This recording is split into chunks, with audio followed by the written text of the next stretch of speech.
Are you ready to transform your passion into profit? Imagine waking up every day fueled by excitement, knowing that you are building something that not only fulfills you, but also generates income. Let's explore how to turn what you love into a thriving business. I will guide you step by step through my passion to profit approach. Let's explore how to turn what you love into a thriving business. Identify your passion. The first step is really obvious, the clear identification of what excites and motivates you. Well, you really want to know what you are truly passionate about. This requires deep reflection on your interests, existing skills, and the activities that bring you joy and fulfillment. Think about what you can be the best in the world. Your passion should be something you are excited to work on even when it's challenging. It is essential to recognize activities that induce a state of flow, where time seems to dissolve and you become so engrossed in what you are doing that you lost track of everything else around you. This feeling is often a strong indicator that you are engaging in something truly meaningful. If you find yourself uncertain about what your passion might be, don't hesitate to explore a variety of activities during your weekends or free time. Talk with people who are passionate about different fields.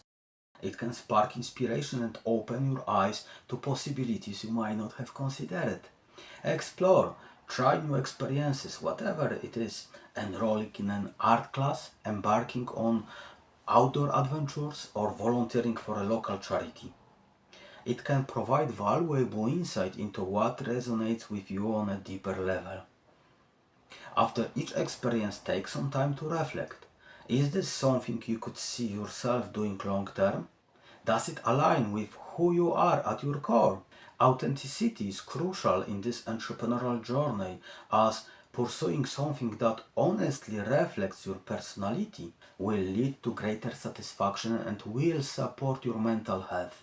Talking about personality, knowing yourself, understanding your personality traits plays a significant role in discovering your passion. Investing in professional psychological assessment can reveal not only your strengths and weaknesses, but also help clarify your core values and motivations. These assessments can provide a framework for understanding yourself better, allowing you to make informed decisions about which paths to choose. Working with a facilitator or coach during this process can further enhance your understanding by offering guidance on how to interpret these results effectively. I want you to wear commercial glasses all the time during the process.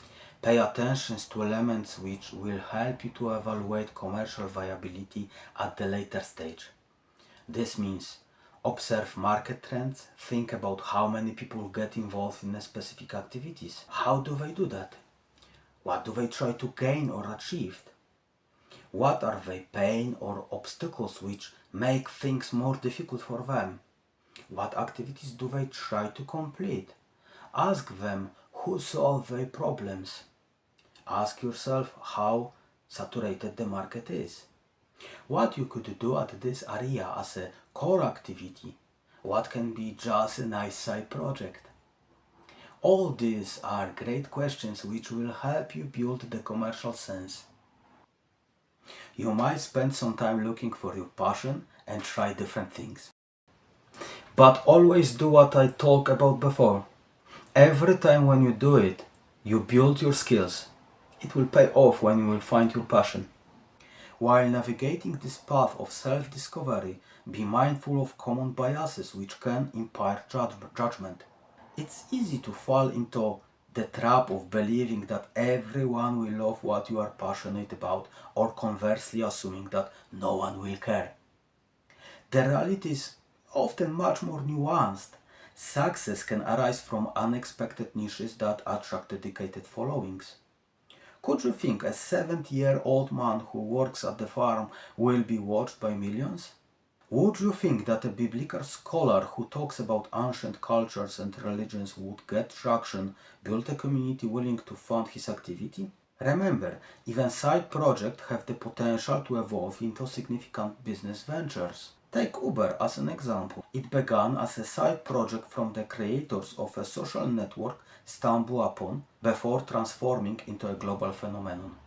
Ultimately, allow yourself the necessary time for exploration and reflection throughout this process.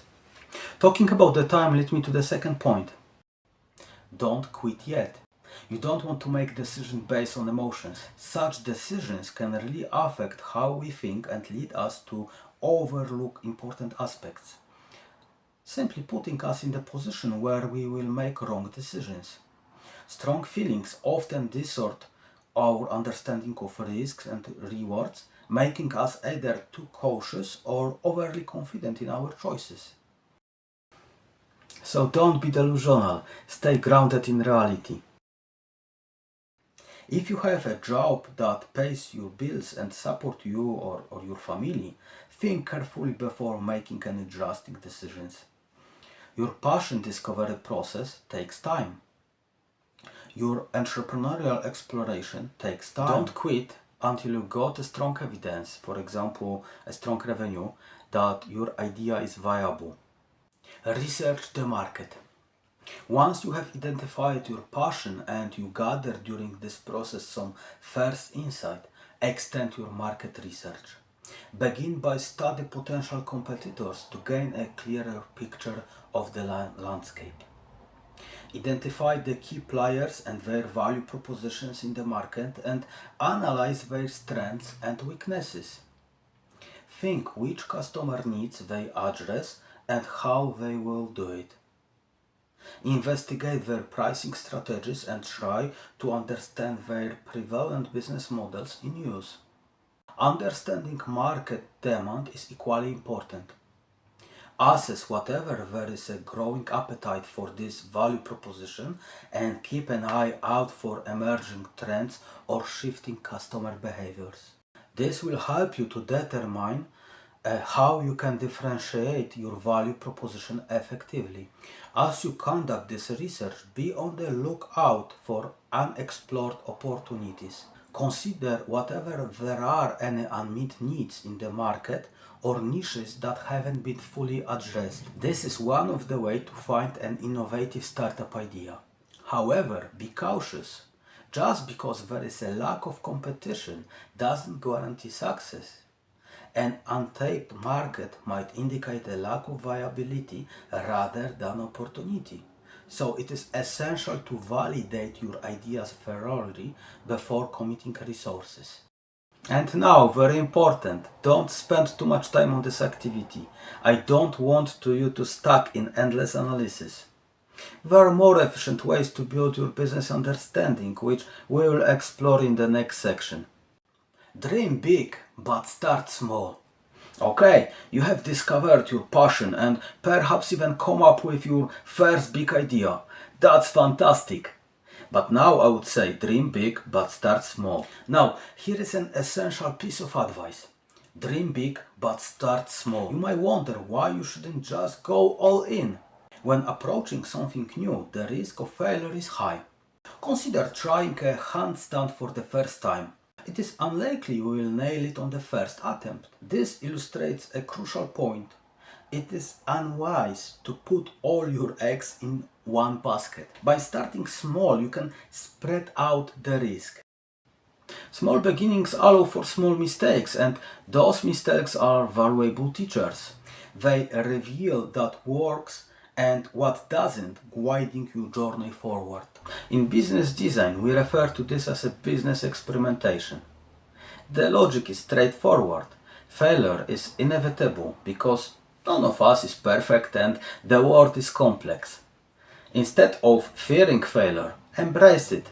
Focus on conducting small activities that help you understand specific aspects of your business. When designing your experiments, keep them simple, small, and cost-effective, as cheap as possible. Each experiment should answer a specific business-related question and contribute to your broader entrepreneurial vision. Does it make sense for you? Help me reach more people. Subscribe for more. Persistence is key. Roll up your sleeves and get to work. However, don't confuse persistence with stubbornness. If a business idea doesn't pan out, take time to analyze why that might be. You might need to adjust certain elements and try again.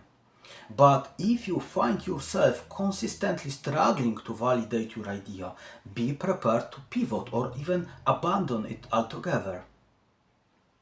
Remember that the market is always right, so don't fear change or starting over. Embracing this experimental mindset from the outset will benefit you now and in the future. It fosters adaptability and resilience while deepening your understanding of your business and market. By starting small and learning through controlled experiments, you position yourself for greater success down the line. Develop your skills and build experience. As you begin working on your idea, testing and experimenting, you might realize you need to sharpen your skills or gain more experience to tackle specific problems. This is perfectly natural.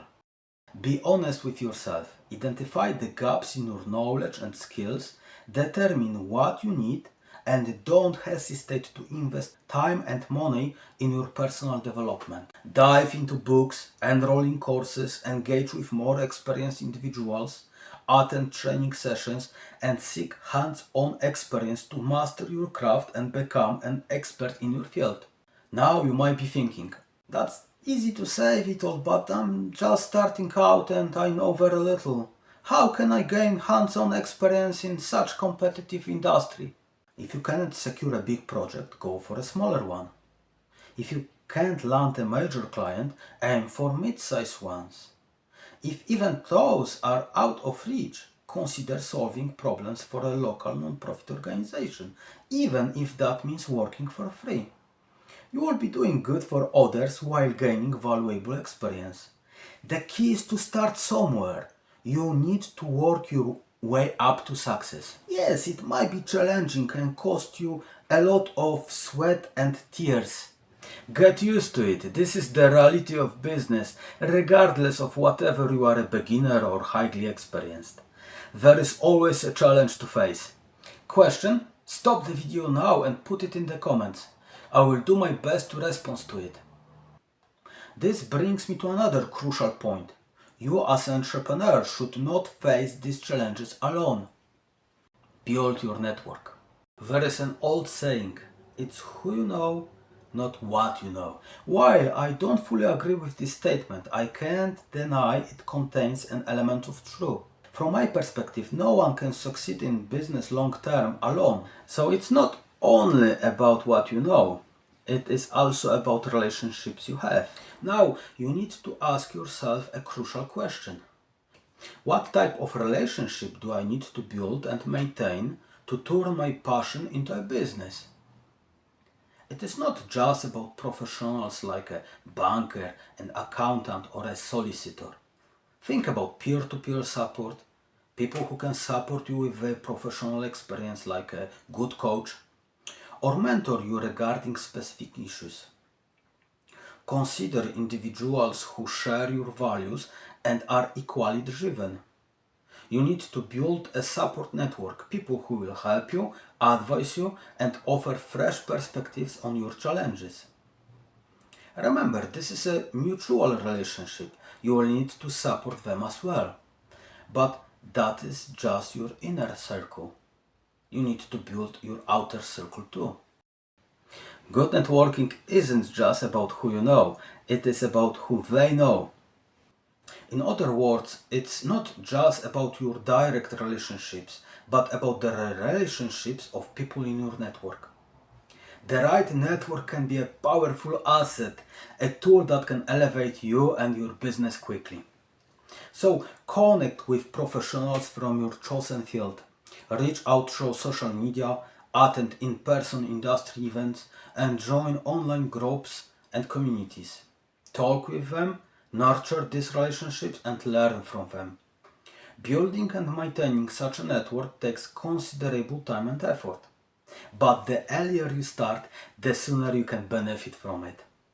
Your network can open doors to opportunities, provide valuable insight, and offer support when you need it most. It's an investment in your future success. Remember, networking isn't about collecting contacts. It's about cultivating meaningful relationships. Be honest in your interactions, offer value to others, and approach networking with a long-term perspective. As you build your network, you are not just creating a list of contacts, you are weaving a support system that can sustain and propel your business journey. Every connection you make has the potential to contribute to your success. With time and effort, you will build a robust network that can help transform your passion into a thriving business. Break down your big goal into manageable chunks. When working with entrepreneurs, I often see them trying to bite off more than they can chew. This approach rarely works well. Let me explain. Imagine you know nothing about mountain climbing and you suddenly decide, next month I'm going to reach Mount Everest. That would be crazy, wouldn't it? If by some miracle you are able to start the trek next month, you'll be in serious danger. At best you might harm yourself. However, consider a different approach. Alright, Mount Everest is my goal. What do I need to get there? You might start with a climbing wall to familiarize yourself with the equipment. You would work on your physical condition. After some time you might tackle Ben Nevis or Mount Elbert if you are in the USA. Then you would invest in the right equipment, find partners, and perhaps attempt Mont Blanc followed by Elbrus. You get the idea, right? At some point you would be prepared to conquer Mount Everest and return safely. The same principle applies in business or business innovation. If you set an enormous goal without proper preparation, you are likely to fail. But if you break it down into small, actionable and manageable pieces, it becomes perfectly doable. Additionally, this approach allows you to be agile in the process. So again, don't be afraid to think globally but act locally. Think big, act small. Work on small, consumable pieces you can chew and digest. This method will keep you motivated as you achieve these smaller milestones, and I'm confident you will ultimately reach your big goal. Remember, success in business, like climbing a mountain, is a journey. Each small steps you take brings you closer to your ultimate objective. As you tackle these smaller challenges, you are not just making progress, you are also learning, adapting, and building the skills and resilience you will need for the bigger challenges ahead. This approach also allows for flexibility. As you work through these smaller pieces, you might discover new opportunities or challenges you hadn't anticipated. You can adjust your course without derailing your entire plan. It's about steady, sustainable progress rather than risky all or nothing attempts. So start where you are, use what you have, do what you can, and step by step you'll find yourself climbing higher than you ever thought possible. So I shared with you most of my passion to profit approach, where we were talking about identifying your passion. It is about reflecting deeply on interests, skills and activities that brings you joy and fulfillment. It is about exploring various experiences to discover what truly resonates with you. Don't quit yet. It is about maintaining your current job while exploring your passion. We talk about making decisions based on solid evidence rather than emotions. Research the market. It was about studying potential competitors, assess market demand, and look for unexplored opportunities. This is important but should be executed quickly to avoid getting stuck in endless analysis. Dream big, start small. Begin with small cost-effective experiments to test your ideas. Embrace failure as a learning opportunity and be prepared to pivot if necessary. Develop your skills. Identify gaps in your knowledge and invest in personal development. Seek hands-on experience, even if it means starting with small projects or volunteering. Build your network. I was highlighting the need to cultivate meaningful relationships with professionals in your field.